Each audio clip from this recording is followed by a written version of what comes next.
السلام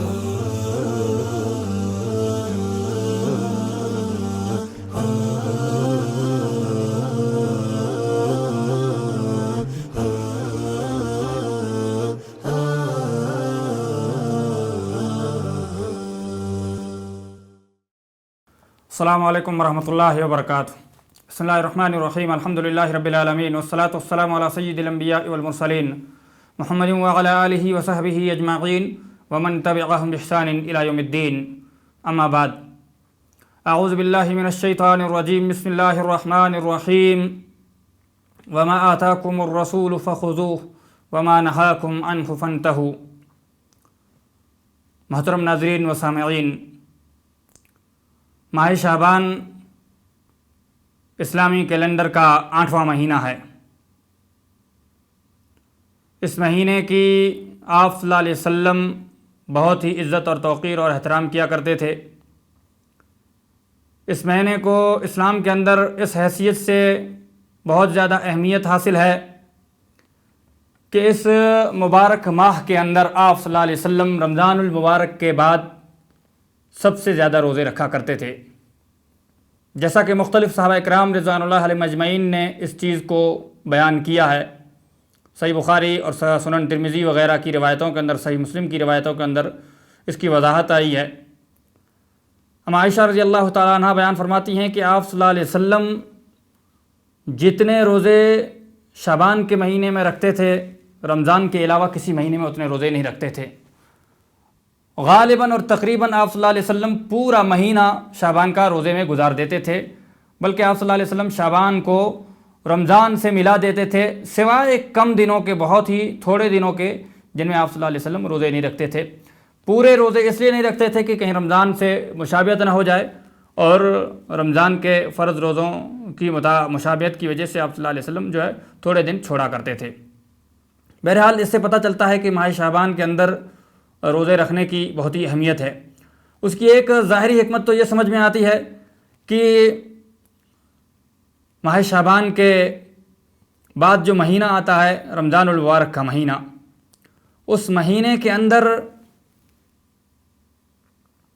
اللہ رب العالمین نے مسلمانوں کے اوپر روزوں کو فرض قرار دیا ہے، اس کی تربیت کے لیے، اس کی ٹریننگ کے لیے، اور اپنے دل کو اور اپنے من کو اور اپنے آپ کو اس مبارک مہینے کے لیے تیار کرنے کے لیے آپ صلی اللہ علیہ وسلم اس مبارک ماہ کے اندر کثرت سے روزے رکھا کرتے تھے کہ انسان کو روزے رکھنے کی عادت ہو جائے، ہیبٹ ہو جائے، اور انسان اس کا عادی بن جائے، تاکہ رمضان المبارک کے مہینے میں روزے رکھنے میں انسان کو کوئی دقت اور تکلیف اور پریشانی محسوس نہ ہو۔ اور اس کے علاوہ ایک اور سبب بھی ہے، جیسا کہ جب آپ صلی اللہ علیہ وسلم سے پوچھا گیا، حضرت اسامہ بن زید رضی اللہ تعالیٰ عنہما کی جو روایت ہے، جس میں آپ صلی اللہ علیہ وسلم نے بیان فرمایا کہ یہ ایسا مہینہ ہے کہ جو رجب اور رمضان کے درمیان میں آتا ہے، اور رجب اور رمضان کے درمیان ہونے کی وجہ سے لوگ اس سے غافل ہیں، کیونکہ رجب حرمت والا مہینہ ہے، اس کا احترام قریش بھی کرتے تھے اور دوسرے عرب بھی کرتے تھے زمانے جاہلیت میں بھی، اور اسلام کے اندر تو مزید اس کی تاکید کی گئی۔ لہٰذا رجب کے مہینے کو لوگ ایک خصوصی نگاہ سے دیکھتے تھے حرمت والے مہینے ہونے کی وجہ سے، اور رمضان المبارک کے مہینے کا مقام اور مرتبہ اپنی جگہ پر ہے۔ تو جب ان دو عظیم مہینوں کے درمیان یہ مہینہ آتا ہے تو لوگ غفلت کا شکار ہو جاتے ہیں، اس لیے آپ صلی اللہ علیہ وسلم نے بیان فرمایا۔ اور ایک اور وجہ جو کہ سب سے اہم ہے، آپ صلی اللہ علیہ وسلم نے بیان فرمایا کہ یہ ایسا مبارک مہینہ ہے کہ جس کے اندر بندوں کے اعمال رب العالمین کے یہاں پیش کیے جاتے ہیں۔ آپ صلی اللہ علیہ وسلم نے بتلایا کہ لوگوں کے اعمال اس مبارک مہینے کے اندر اللہ رب العالمین کے یہاں پیش کیے جاتے ہیں۔ تو آپ صلی اللہ علیہ وسلم نے کہا کہ میں چاہتا ہوں کہ جب میرے اعمال رب العالمین کی بارگاہ میں پیش کیے جائیں تو میں روزے سے ہوں، یعنی روزے کی حالت میں میرے اعمال پیش کیے جائیں۔ بہرحال ماہ شعبان کی بہت ہی اہمیت ہے اسلام کے اندر، اور بہت ہی زیادہ فضیلت ہے، اور اس کی جو خاص عبادت ہے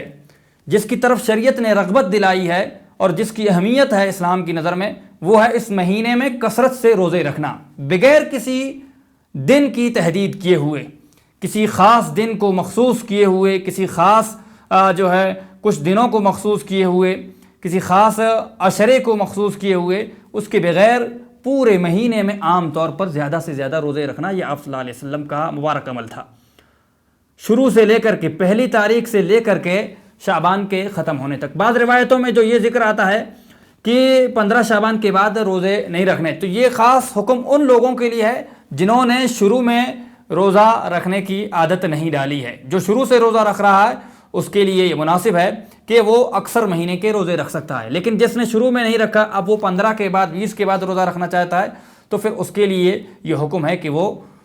جو ہے خاص طور سے ان دنوں میں روزہ نہ رکھے، استقبال رمضان کے اعتبار سے اس کا روزہ نہ رکھے 15 شعبان کے بعد، یا خاص طور سے رمضان المبارک کے مہینے سے 1 یا 2 دن پہلے خصوصی طور سے روزہ رکھنے کی ممانعت آئی ہے۔ یہ اس شخص کے لیے جس نے پہلے سے روزہ نہیں رکھا ہے یا اس کی عادت نہیں تھی۔ اگر کوئی شخص کن تاریخوں میں، کسی تاریخوں میں یا کچھ دنوں میں پہلے روزے رکھا کرتا تھا اور وہ تاریخیں جو ہے رمضان سے 1 یا 2 دن یا وہ دن جو ہے رمضان سے 1-2 دن پہلے اگر ٹکرا جاتے ہیں تو انسان جو ہے ان دنوں میں بھی روزہ رکھ سکتا ہے جس کی عادت تھی پہلے سے، اس کے لیے یہ خاص حکم ہے کہ وہ ان دنوں میں بھی روزہ رکھ سکتا، کیونکہ اس نے رمضان کے استقبال کے لیے ان دنوں میں روزہ نہیں رکھا بلکہ اپنی پرانی عادت کے مطابق اس نے ان دنوں میں روزہ رکھا ہے۔ تو یہ خاص احکامات تھے۔ اس کے علاوہ مسلمانوں کے اندر ماہ شعبان کی 15 تاریخ کے تعلق سے بہت ساری بدعات پائی جاتی ہیں۔ 15 شعبان کو لوگ شب برات کا نام دیتے ہیں اور اس کے اندر غلط غلط عقیدے رکھتے ہیں، پکوان پکاتے ہیں، روحوں کی حاضری کا جو ہے بدعقیدگی والا عقیدہ رکھتے ہیں۔ یہ تو ہندوانہ اور کفرانہ عقیدہ ہے، کافرانہ عقیدہ ہے، یہ کفریہ عقیدہ ہے کہ ایک انسان جب دنیا سے چلا جاتا ہے، اس کا انتقال ہو جاتا ہے، پھر اس کی روح دوبارہ واپس دنیا میں کیسے آ سکتی ہے؟ یہ ہندوؤں کا پرانا عقیدہ ہے کہ جب انسان دنیا سے مر جاتا ہے تو پھر اس کو دوسرا جنم ملتا ہے، پھر تیسرا جنم ملتا ہے، جو ان کے 7 جنموں والا جو عقیدہ ہے یہ جو ہے ہندو تہذیب ہے اور کافرانہ عقیدہ ہے۔ اسلامی تہذیب سے یا اسلامی شریعت سے اس عقیدے کا کوئی تعلق نہیں ہے۔ ایک مسلمان کو اپنے عقیدے کی حفاظت کرنی چاہیے اور ایسے جو ہے توہمات سے اور بدعقیدگیوں سے اپنے آپ کو محفوظ رکھنا چاہیے۔ اسی طریقے سے جو ہے کسی دن کو خاص کرنا عبادت کے لیے، روزے کے لیے، نماز کے لیے، صدقہ و خیرات کے لیے، یہ شریعت کے اندر بدعت کی کیٹیگری میں اور اس کے زمرے میں آتا ہے۔ شریعت نے اعمال کی تخصیص کر دی ہے کہ کن دنوں میں ہم کو کن اعمال کو انجام دینا ہے، تو ہم ان دنوں میں ان اعمال کو انجام دیں گے، اور جن دنوں کو یا جن اعمال کو یا جن عبادتوں کو شریعت نے مخصوص نہیں کیا ہے زمانے کے ساتھ یا جگہوں کے ساتھ یا اوقات کے ساتھ، ہم ان کو کسی بھی وقت کے ساتھ یا کسی بھی دن کے ساتھ یا کسی بھی زمانے کے ساتھ خاص نہیں کر سکتے یا کسی بھی جگہ کے ساتھ خاص نہیں کر سکتے ہیں۔ نہ اس کی عدد کو خاص کر سکتے ہیں، نہ اس کی کیفیت کو خاص کر سکتے ہیں، اور نہ اس کو کسی جگہ کے ساتھ نہ کسی وقت کے ساتھ ہم خاص کر سکتے ہیں۔ ہاں، جس رمضان المبارک کے مہینے میں جیسے روزے رکھنا فرض ہے تو ہم رمضان المبارک کے مہینے میں روزے رکھیں گے، یا سوموار کے دن کا روزہ یا جمعرات کے دن کا روزہ مسنون ہے تو ہم اس دن کے روزے رکھیں گے۔ محرم کے روزے مسنون ہیں، محرم کے مہینے کے اندر خاص طور سے جو ہے 9ویں اور 10ویں ذی الحجہ، 9ویں اور 10ویں محرم کو روزہ رکھنا مشروع ہے۔ اسی طریقے سے ذی الحجہ کے جو ہے شروع کے 9 دنوں کے اندر روزے رکھنے مسنون ہیں۔ اسی طریقے سے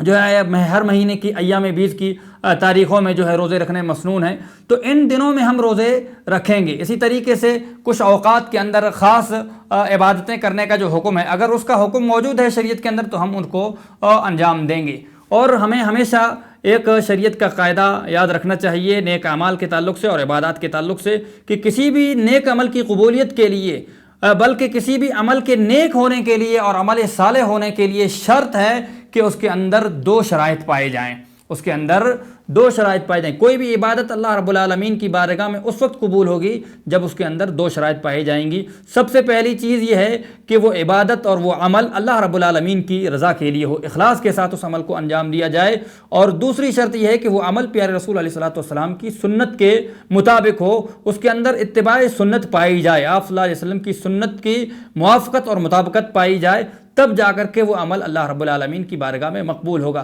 تو اب اگر ہم کوئی بھی عمل انجام دیتے ہیں تو ہمیں ان 2 شرطوں کو دیکھنا ہے کہ کیا یہ ہمارا عمل اللہ کی رضا کے لیے ہے، اور دوسری شرط یہ کہ کیا ہم جو عمل کر رہے ہیں اس عمل کو پیارے رسول علیہ الصلوۃ والسلام نے انجام دیا ہے یا نہیں دیا ہے، آپ صلی اللہ علیہ وسلم نے اس کا حکم دیا ہے یا نہیں دیا ہے، یا آپ صلی اللہ علیہ وسلم کے زمانے میں اس عمل کو انجام دیا گیا یا نہیں دیا گیا، صحابہ کرام رضوان اللہ علیہم اجمعین نے آپ صلی اللہ علیہ وسلم کے سامنے اس عمل کو کیا یا نہیں کیا، اور آپ صلی اللہ علیہ وسلم تک خبر پہنچی اور آپ صلی اللہ علیہ وسلم خاموش رہیں۔ یعنی شریعت کے اندر اس کی اجازت ہے کہ نہیں ہے، اس کی مہر موجود ہے کہ نہیں ہے، کسی بھی عمل کرنے کے لیے ہمیں ضروری ہے کہ ہم دیکھیں کہ شریعت کے اندر اس کا ثبوت ہے کہ نہیں ہے۔ عبادات کے اندر ایک اہم قاعدہ ہے کہ ہم عبادت اتنی ہی کریں گے جتنی ثابت ہے، جتنا ثبوت ہے۔ جن عبادتوں کو کرنے کے لیے کہا گیا ہے ہم ان عبادتوں کو انجام دیں گے اور اپنی طرف سے اس کے اندر اضافہ نہیں کریں گے، ایڈٹ نہیں کریں گے، کسی بھی چیز کا جو ہے اضافہ اس کے اندر ہمارے لیے قطعاً جائز نہیں ہے، اور کسی بھی اضافے کی قطعاً کوئی گنجائش نہیں ہے۔ ایک چھوٹی سی اور مختصر سی مثال کہ اگر فجر کی نماز 2 رکعت فرض ہے ہم اور آپ کے لیے، تو ہم اس کے اندر جو ہے 3 رکعت کا یا 4 رکعت کا یا 6 رکعت کا اضافہ نہیں کر سکتے ہیں۔ کوئی یہ سوچے کہ صبح کے وقت میں جو ہے تر و تازہ ہوتا ہوں، تازہ دم جو ہے محسوس کرتا ہوں اپنے آپ کو، میرے اندر نشاط اور پھرتی ہوتی ہے، میں 4 رکعت پڑھ سکتا ہوں، 6 رکعت پڑھ سکتا ہوں، زیادہ سے زیادہ پڑھ سکتا ہوں۔ اور عشاء کے وقت جو ہے کیونکہ نیند کا غلبہ ہوتا ہے اور سونے کے لیے ہوتا ہے، دن بھر جو ہے سونے کی تیاری کا وقت ہوتا ہے، دن بھر کام کر کے تھک جاتا ہوں، تو میں اس کو 2 رکعت پڑھ لوں گا اور عشاء فجر میں جو ہے میں 4 رکعت پڑھ لوں گا، تو کیا اس کا یہ عمل سنت کے موافق مانا جائے گا؟ اگرچہ وہ عبادت کر رہا ہے، اللہ کے لیے کر رہا ہے، نیک عمل کر رہا ہے، بظاہر اس کو ایسا لگ رہا ہے، لیکن کیا یہ عمل اس کی جو ہے شریعت کے مطابق ہوگا؟ نہیں ہوگا۔ اسی طریقے سے اگر کوئی شخص چاہے کہ جو ہے مغرب کی نماز یا عشاء کی نماز اس کے وقت سے پہلے ادا کر لے کہ مجھے جو ہے فلاں کام میں جانا ہے یا فلاں جگہ جانا ہے یا سفر کرنا ہے یا مجھے جو ہے میرا نیند کا غلبہ میرے اوپر طاری ہو رہا ہے اور مجھے جلدی سونا ہے، تو کیا ان دلائل کی بنا پر یا ان وجوہات اور ان اسباب کی بنا پر وہ جو ہے ظہر کی نماز کو یا عصر کی نماز کو یا مغرب کی نماز کو یا عشاء کی نماز کو اس کے وقت سے پہلے ادا کر سکتا ہے؟ نہیں ادا کر سکتا۔ اگر اس نے ادا کیا بھی تو وہ ادا نہیں مانی جائے گی۔ تو شریعت نے جن عبادتوں کو جن اوقات کے ساتھ مخصوص کیا ہے، جن زمانوں کے ساتھ مخصوص کیا ہے، جن جگہوں کے ساتھ مخصوص کیا ہے، جن عدد اور کیفیت کے ساتھ مخصوص کیا ہے، ہمیں ان عبادتوں کو اسی طریقے سے انجام دینا ہے، اس میں اپنی طرف سے اضافہ نہیں کرنا ہے۔ اور 15 شعبان کے تعلق سے جتنی بھی روایتیں مروی ہیں جس بھی مسئلے کے اندر، ان کی جو ہے شریعت کے اندر کوئی بھی حیثیت نہیں ہے اور وہ روایتیں جو ہے صحت کو نہیں پہنچتی ہیں۔ بعض روایتیں جن کو علماء کرام نے حسن قرار دیا ہے، ان میں بھی کوئی ایسی خاص بات نہیں ہے جس کے اندر شعبان کی خصوصی فضیلت بیان کی گئی ہو۔ اور آپ صلی اللہ علیہ وسلم کے تعلق سے جو باتیں پھیلائی جاتی ہیں کہ آپ صلی اللہ علیہ وسلم بقیع غرقد کی زیارت کے لیے اس رات کو گئے تھے، یہ بھی بات پائے ثبوت کو نہیں پہنچتی ہے۔ بہرحال قبرستان کی زیارت انسان کسی بھی وقت کر سکتا ہے اور کسی بھی دن میں کر سکتا ہے، لیکن کسی بھی دن کو خاص نہیں کرنا چاہیے۔ انسان اچھے اچھے کھانے کبھی بھی کھا سکتا ہے، لیکن کسی دن کو جو ہے اس کے لیے خاص کرنا یہ درست نہیں ہے۔ انسان عام طور پر جتنے بھی نوافل ادا کرنا چاہے جب بھی چاہے ادا کر سکتا ہے، لیکن کسی دن کے اندر، کسی رات کے اندر خاص طور سے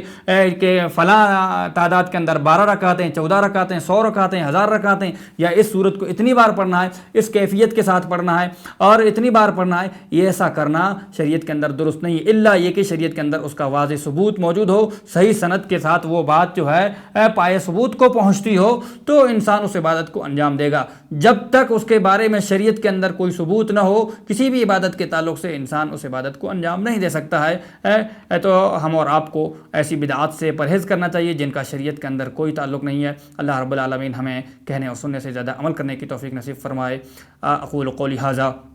واستغفر اللہ لی ولکم سائر المسلمین من کل ذنب فاستغفروہ انہ هو الغفور الرحیم۔ السلام علیکم ورحمۃ اللہ وبرکاتہ۔